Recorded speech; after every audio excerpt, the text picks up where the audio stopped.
Alrighty, hello. We are at Disney's California Adventure, of course, the Disneyland Resort, and we are going to be talking food and wine for 2023. So it is a cold night, although nowhere near as cold as what it's been the last few days, I would say. We've got no rain. We've got a relatively good spot here with light and all of that, and so we are going to be trying some stuff here, letting you see it, talk about the tastes and the flavors of it as we go along here. So real quick though, we're going to start with some general things about the Food and Wine Festival this year, whether you've been to the event before or not, some good general tips and just some information about it. So the event runs March 3rd until April 25th. So today is the official opening day. Did soft open a couple days ago. We actually were trying some of the stuff during the soft open, but today is the first official day of the event. And then again, it runs through April 25th. So you've got a good, really 2 full months here. It takes us practically into the summer season, grad night season of Disneyland, all of that. Some things outside of the food that we're going to be trying just to know about the event. Soaring Over California is back. So the attraction Soarin', the beloved first edition of it, Soarin' Over California, returns. So that's running all day. I guess today you said at Open. We weren't here at Open, but you said you saw online that they were handing out like little oranges. Little cutie mandarin orange type things. They were giving those out as people were going on the ride. I saw online. We weren't here, but that seemed to be the case. It would have been cute. But. Yeah. Always crazy that the old version of the ride gets more popular than the current version of the ride. But that said, it is there. Hello there, SoCal Imagine Channel.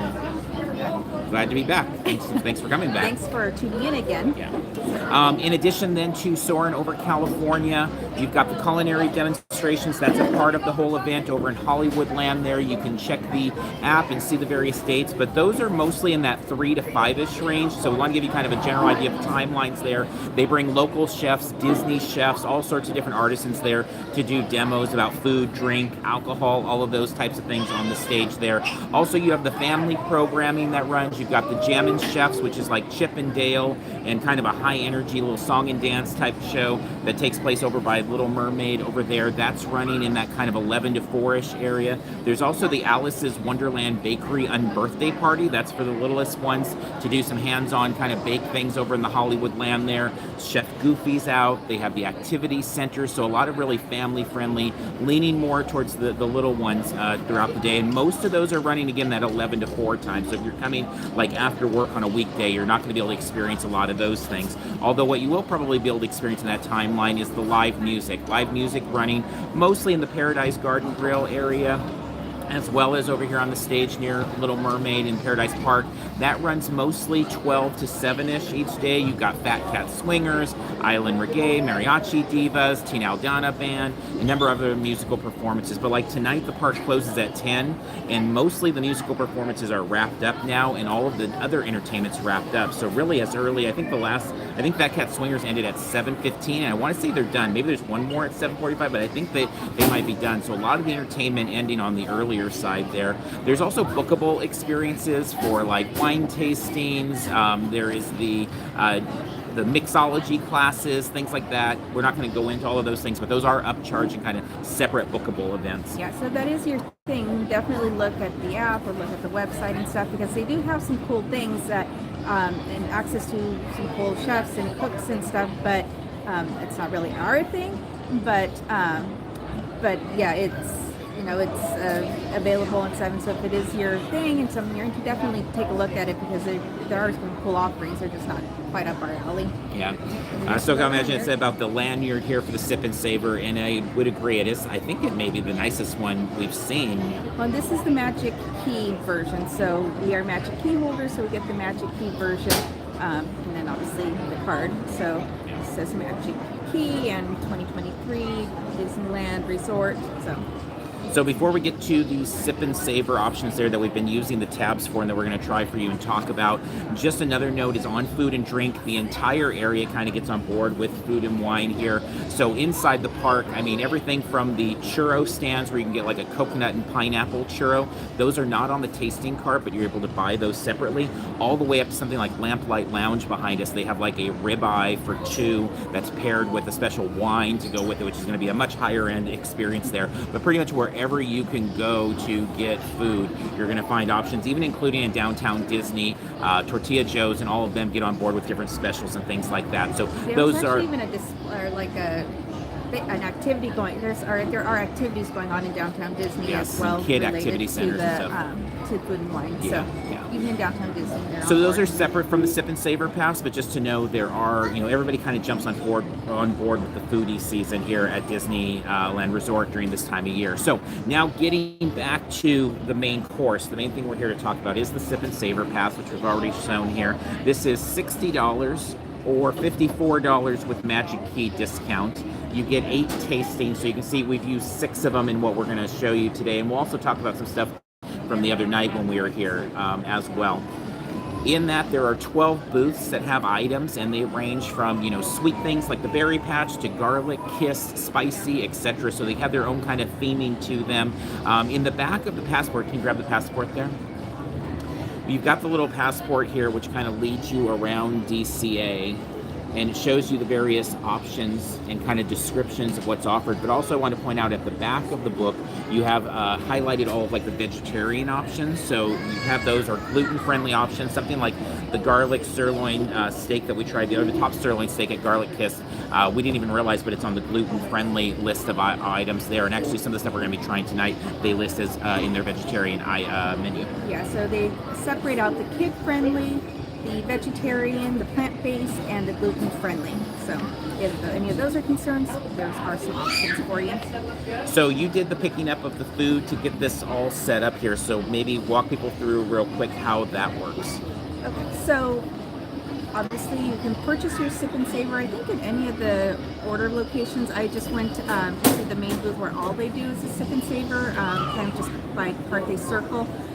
They had several registers open and several people working, so I figured that would probably be a pretty effective way to get the pass.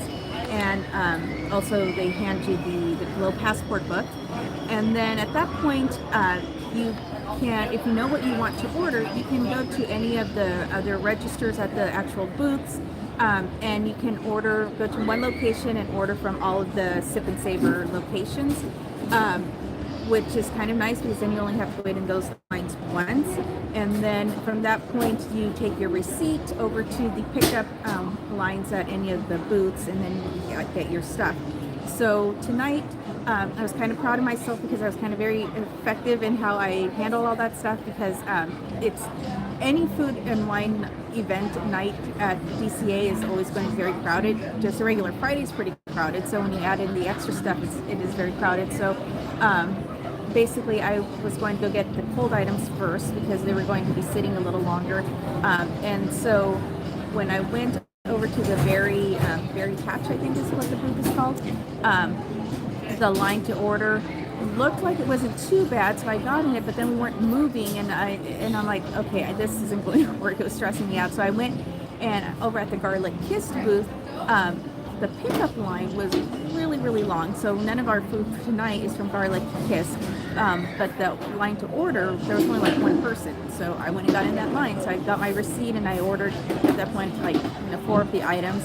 And then I went over to Berry Patch back, but then I just skipped the order line and went right to the pickup line, and there was literally not a line. So I was able to get those items really easily. And then at that point I had my receipt, and then I went over to the Pepper, California place, and they were out of an item, so then I left and I came back. And so it actually went pretty well. There are really long lines, but I just kind of avoided them today. Yeah, and so to put it in context, it took her about 45 minutes to do 3 booths, from ordering to bringing the food back and all of that. And so also we're over here in what's going to be the new San Francisco area, the Big Hero 6 themed area. So part of the changes for this year with DCA Food and Wine is the bridge over is cut off, so you have to go around by Ghirardelli and kind of hook around to the side. So just to kind of put in perspective there, I think it was actually really efficient despite it being Friday night crowds. That said, there are big Friday night crowds, even if you can't tell where we've kind of situated ourselves. I think within like 2 minutes of being in the kind of thoroughfare there, I was like walked into like twice, just like full on people like staring off at the booths and just powering into you. So be ready for crowds. We find that even on the weekdays, a lot of the days are crowded. I mean, just in general with Disney, but especially with Food and Wine. So yeah, with you, if they bump into you, they get knocked over because you're taller, stronger, bigger than I am. I mean, with me, I'm like maneuvering like back and forth trying to avoid people as much as possible, because if I get hit, then I feel it. So So yeah, we handle the crowds a little differently in that way, but we still manage. Okay. All right, so let's get trying some stuff here. So we're going to start out. This one is on the vegetarian offerings. It is the Impossible Nacho Mac and Cheese, which is a cheddar mac, seasoned Impossible ground beef, tomatoes, olives, jalapenos, and guacamole. And this is all available at the Avocado Time booth, which is kind of right across the way from Trattoria there, Wine Country Trattoria, right in the center of DCA there. So let us try this. I'm going to invite the jalapenos because they're generally just too spicy for me, and the olives. I don't like olives. And I love olives and I love jalapenos. Now, you normally don't like Impossible much in general, so we should say that off the front. And I kind of, it depends on how it's prepared and what it's part of. Yeah, I mean, if it's prepared well, then I'm okay with it, but I don't seek out Impossible meat in general, so.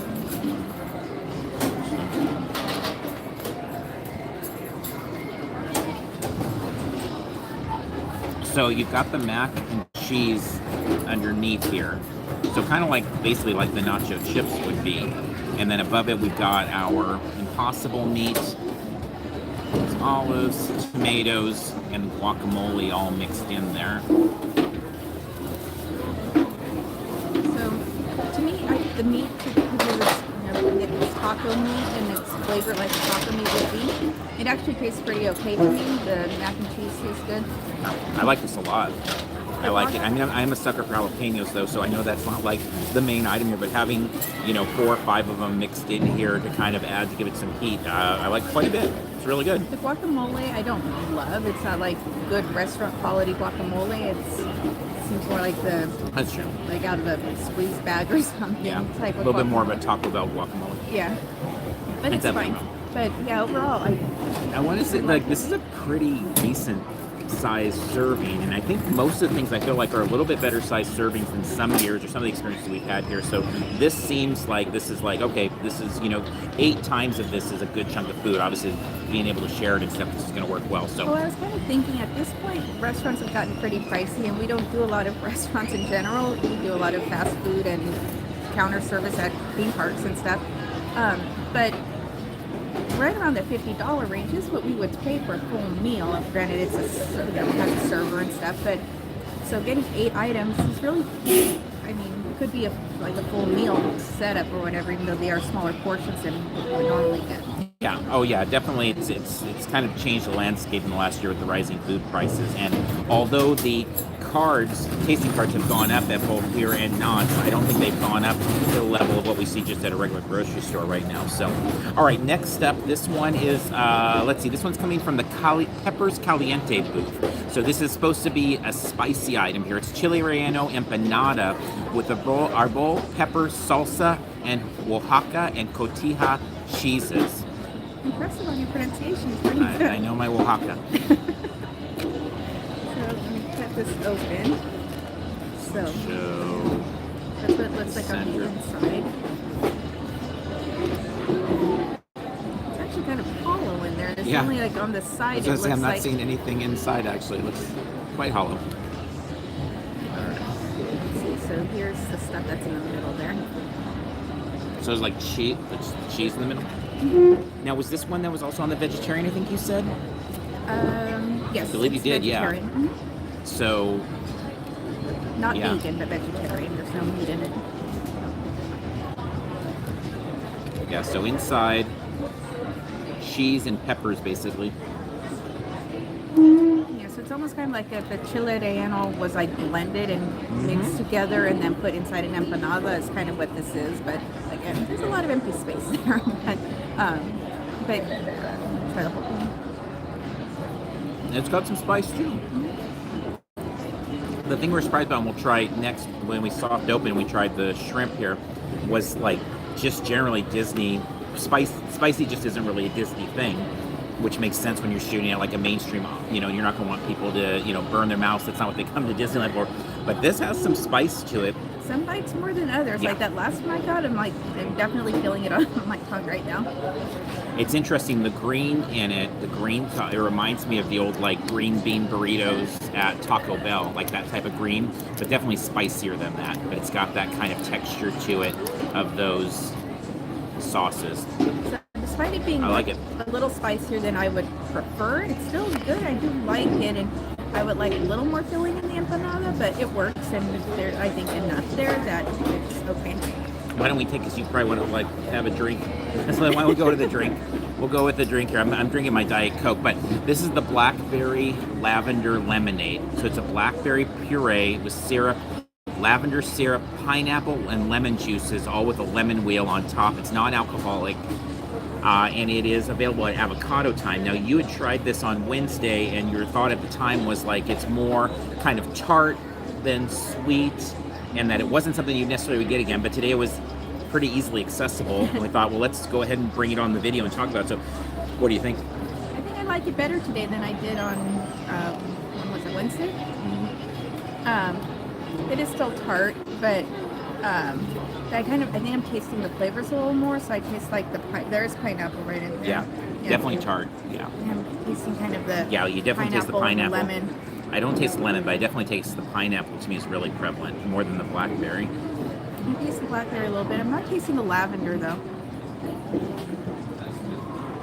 So yeah, actually I do like it better this time. I'm not sure. Obviously, with all of these things, your mileage will vary depending on what time you come and how long the foods and drinks have been sitting out and stuff. And if this were a warmer day, I'm guessing this would be much more watered down because the ice would have melted. But today, it's like it melted just enough, so it's not, the flavors aren't overwhelming, and it's actually pretty tasty. Well, somebody commented, we did a YouTube short of just the quick little review of the next item we'll do with the shrimp here, but they said they were surprised about the spicy, and I'm like, yeah, like you don't really expect that from Disney as the spicy, but my also comment was like, hopefully people don't complain and it becomes less spicy as the season goes on. And sometimes these things can alter as time goes on, whether it's just how it's prepared on that day or if it sits around, like something like the drinks especially, sometimes if they sit around and the ice starts to melt and it gets watered down. So mileage can vary. If you get something that doesn't quite taste right, never fear about going back and kind of bringing it to the attention of the booth.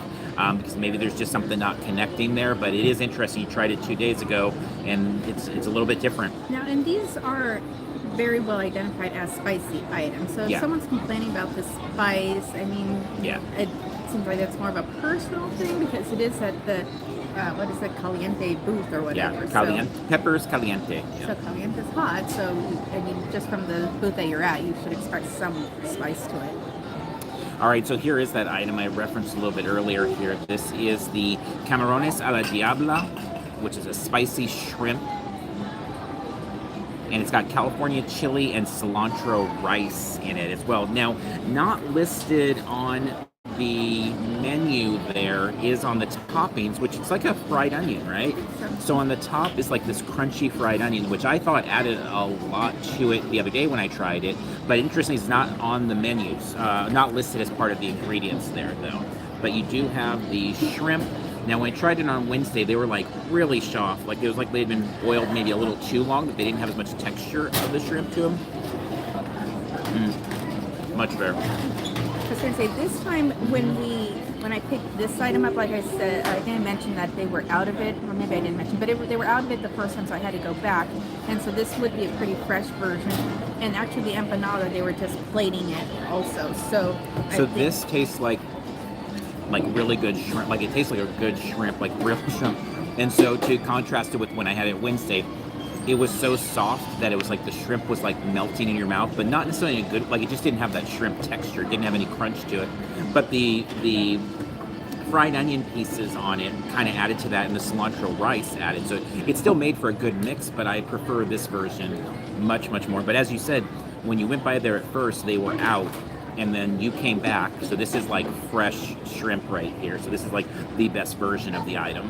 Mm-hmm. Now, how many shrimp do we have in here? So we have 4 shrimp? I think so. So it looks like 4 shrimp. I would have swore we had like 6 shrimp. I should go back and watch our own video of it. But I thought there was 6 shrimp in it on Wednesday, but there are 4 of them. Well, that was the first day, Yeah. so they were adjusting to everything. And I don't even know if there's a consistency to that. Maybe it's not always 4 or 6 or anything. I don't know. There is quite a bit of rice, though. Again, going back to like the serving sizes, like this is gonna be enough to help fill people up. So it is not quite the dainty. I mean, there was a year or two that we just stopped doing like any food tasting things at DCA because we just felt the servings were so small. It was like, well, they're nothing but a snack. They're too expensive, and we just would skip years. It's part of why we don't have a big catalog of videos, if you go back on our YouTube channel, of food tastings like we do of like Halloween haunts or attractions or parades or things like that. Now this one, in regards to the spice, to me it's a more subtle spice. It's not hitting me as strongly as I might have expected, or like the empanada did for me. But Yeah. still, it's very good, and so it's a slightly milder spice. So I think if you are sensitive to spice, expect it to be warm, but it's not an overwhelming spice and overwhelmingly hot in that way. But all those savory items, I mean, even with the kind of the hollowness of the empanada, they're definitely more filling than I feel like a lot of times the things we've experienced in the past. So now we've talked some drinks, we've talked some savory, we've talked some spicy, we've talked some vegetarian. Let's talk a little bit about the dessert items, or a couple of the dessert items at least. So this one, first up, you got it, it's kind of in a little like A little tin sort of there thing. that it's served in. But this is the Kenny's Family Cheesecake, topped with mixed berry compote. Is it compote? Is that how you say that? Compote? I think so. Yeah, I just want to say compote, but that's not correct. So Very berry heavy. This is available at the Berry Patch booth, so no surprise that it's going to be heavy on the berries. But yeah, show that. So it is cheesecake through and through. So even though it looks like a cup just like it's only berries, it's actually predominantly cheesecake with a big, thick. I'm trying to dig at the bottom, see there's a crust at the bottom, but I'm not finding any crust. So Yeah, no crust, crustless. yeah. And I'll be curious what you think. You're more of a berry fan than I am. If you can pick up what types of berries we have mixed in there. Like it looks like a raspberry, maybe a blackberry. Is it possible they would have a boysenberry? I don't know if legally they can. Just kidding. Cheesecake's good. Definitely some raspberry. It looks like, I think I just bit into a blueberry. yeah, I mean, like it's actual berries. It's not like just like a paste or anything. I mean, there's the syrupy part as well, but there's actual berries within the syrup as well. And then again, predominantly cheesecake, a crustless cheesecake it seems. Yeah, I'm not finding any crust in it. All cheesecake. Tasty. Oh, I think it's a little small.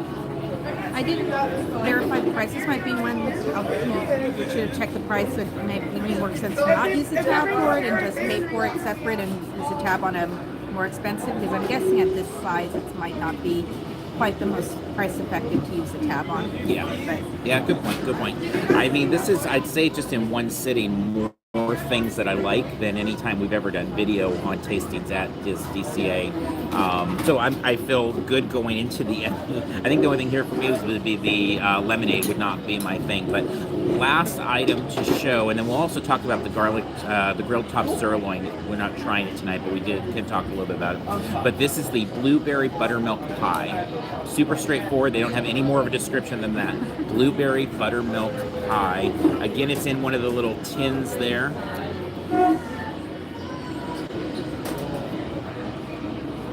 And here you do have the pie crust with the blueberries in it. I love blueberry muffins, so I'm a real sucker for blueberry in general, but blueberry muffins particularly. So I go into this kind of leaning towards it. It's interesting because it's got like a really kind of, I don't want to say pudding, but almost like a puddingy kind of middle to it. Yeah, like a texture. A lot softer than I would have thought for like, I mean, more of like almost like banana cream pie type of a texture to it.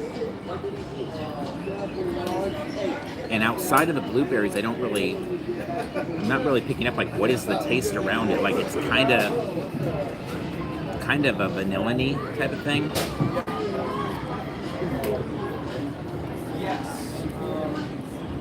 This one kind of lets me down a little bit because I mean, I think it's visually more interesting than tasty. It's fine, but I don't think I would use a tab on it. Yeah, so the blueberries, I'm not tasting any blueberry outside of the actual blueberries. It's almost kind of like a, maybe vanilla, not a custard, but kind of like a, Maybe it it's could be like a lemon cream pie sort of texture, probably. It's closer to it, but it's obviously not lemon. It's more of a kind of, yeah, like a vanilla, almost cheesecakey sort of Yeah. flavor. I think it's fine, but I don't know that I'd use a tab on it, but it's good. I would never have guessed that I would have preferred this because I'm not a huge berry fan in general. Like, they're okay, but it's not like a top thing for me. But I do love blueberries, and so, it's always interesting how sometimes these things surprise you. Did want to also real quick talk about, and then we'll maybe talk about like what was our favorite out of these things. But the other day we put up a YouTube short. If you want to check that out, we have it there and on TikTok. But the grilled top sirloin, that was at the garlic kissed booth. So it's basically a roasted garlic top sirloin with a Gruyere, which I'm not really sure what that is, smashed potatoes, and black garlic chimichurri mixed in it. It was really good. The meat was so much higher quality than I would have ever expected from a theme park, Disney included tasting booth. Like, it was good pieces of steak, and the garlic really ripped through it. Like, it was a really good garlic, kind of a little bit of if you've ever been to Stinking Rose up in the Bay Area or in LA, it had a little bit of that, like just a bite in, no longer in LA, but that bite into the garlic there. And it had some like a fried onion type deal to it, or French onion, so that was really good too, and probably right there with the shrimp as far as like my favorite. I mean, I think if I was going to pick one thing to get, if I only had one tab, for me it would be the shrimp, the spicy shrimp. I really love it, the Diabla. That's over at the Peppers Caliente booth. What about for you? If you're going to pick, what's your top pick here? I think the top sirloin that we didn't try tonight, but I think it is a really good item, which is why that line is so bad. So I don't know that we will ever get it again because the pickup line for that was really long, but that item was really good. So if we ever happen to be here when that line isn't so horrendous, then I would totally be up for getting it again because it was pretty filling too. It was a decent serving also, but very flavorful. Anything here, like for me, the lemonade would not be something I would get again. Anything here that if friends or family are coming, you would recommend they stay away from? I don't think so. I mean, on the desserts, I think I might just say, look at the price and see if it's worth a tab to you. Otherwise, maybe just pay for it. But I thought everything was good. Like when you're looking at the serving sizes of things, like you're getting a lot with the savory, at least the savory. The 4 savory things we tried, the 3 to 9 before, you're getting quite a bit. So it is, a lot different in terms of the overall size of things. But now I did want to try, but again, the line was too bad. I probably won't be able to find it, but there's a celebration brownie that looks like that might be a little more sizable. That's at the Uncorked booth, I believe, at the front. It's one of the first booths as you're walking up Buena Vista Street on the right side there. I saw it. Yeah, so it's the celebration chocolate fudge brownie. In the picture, it looked really good and like it might be a decent size, but I didn't actually see anybody with it, so I don't know what the actual size is, but that was one that I was hoping to get for tonight, but that line just wasn't happening tonight, so. Well, good news is there will be more things to try. Maybe we'll be tempted more, but as I said, we've gone many times through these food and wine festivals and just skipped getting a tasting card. So the fact that we've got a card, and based on our liking of the things and kind of as you talked about, like the economic of what it costs these days for food and stuff and restaurants and counter service, I can see us actually maybe getting another card throughout this run and trying some more things. So with that said, I think we'll go ahead and wrap here. Any last thoughts? If there's any questions, if you want to throw them in there now, we can. Just a comment about Knott's raising the price on their tasting card, and their best value they found was at Busch Gardens. We've heard really good things about the tasting down in SeaWorld in San Diego, and we've never been, but I believe Attractions 360 has put up some really great photos, video, and things like that of their tastings down there. More and more try to get in on the tasting game. It's interesting. Six Flags this year is kind of pivoting into the Halloween world with their Scream Break, so everybody kind of trying to find their fit during the March, April season here, but definitely at Disney it's all about the food and wine festival. So we'll go ahead and wrap up there. I think so. Thank you so joining much us. for tuning in. We will have more lives and just more video in general, so we hope that you subscribe, let people know, and we really appreciate that you spend a little bit of time with us here on this Friday night. Hope you stay warm and have a great rest of the weekend. So Thank you. thank you so much.